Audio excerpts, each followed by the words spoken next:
Merchant accounts can be in quite a few different statuses, depending on where they are in the setup process, what's going on with their billing, and a few more factors. And I wanted to show you how you can see each one of those statuses at a glance on the list accounts page. So we're going to go to our list of accounts. And here we are with a list of every merchant under my account. And what you'll notice are all of these tags over here showing the status of each merchant.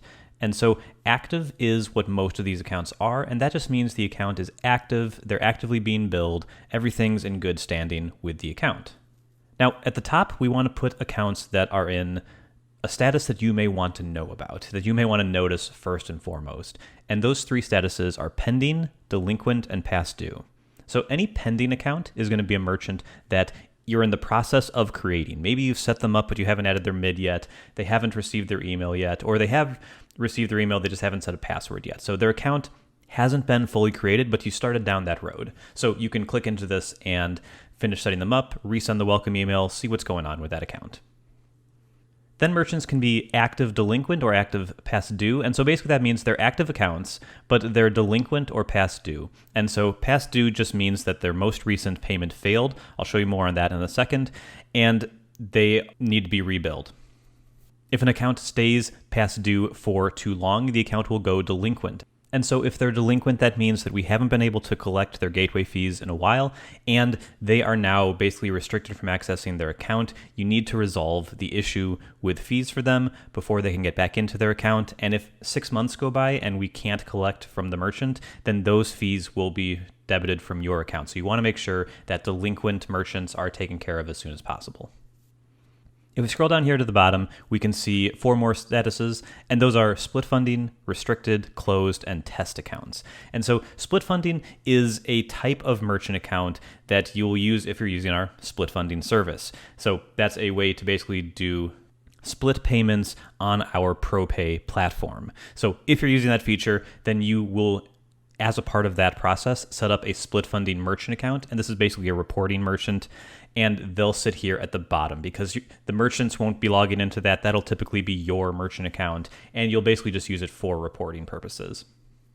Next up, we have any accounts that are restricted. So these are accounts that you've gone into a merchant page and gone to advanced merchant features and restricted them so that they are unable to do anything in their account. They can still log in, but they can't actually run transactions anymore.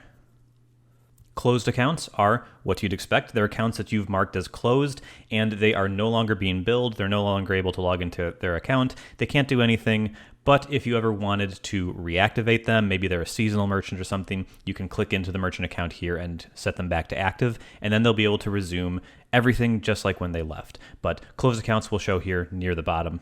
And then the final type of merchant are test merchants. And so these are test merchant accounts that you've created that can never run real transactions. They're only meant for testing things.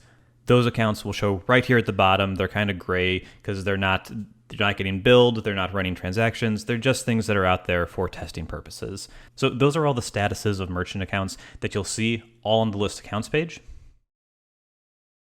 And then a minute ago, I mentioned that if an account is past due or delinquent, that means that their payment failed. And so let's take a look at what you need to do if that happens. Now, if a charge fails on a merchant, there's 2 separate ways to handle this. First is if you had the bank information incorrect. So if the bank information just wasn't correct, there was a typo or was an old account, all you need to do is go into the merchant information page, edit their bank account info, and enter the correct numbers. Then you can reattempt the charge and it'll just go through. Alternatively, you may have had the right bank account in there, but the payment was declined. And so in this case, there's also 2 categories. So you could either have a decline for insufficient funds, in which case you just need to confirm with the merchant that the funds are available in their account, and then you can reattempt the charge. Or if it wasn't for insufficient funds, that's going to be something else like a stop payment request or something like that. And in that case, there's going to be a flag placed on the account with our check provider, and you're going to need to make sure that's resolved with the merchant's bank, and then let NMI support know, either by email or phone call, that the flag needs to be removed. NMI will make sure that flag is removed from the account, and then we'll let you know when it's okay to reattempt the charge.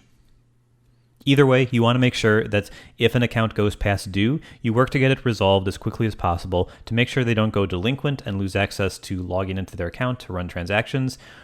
or that they go past due long enough that we have to debit the balance from your affiliate account.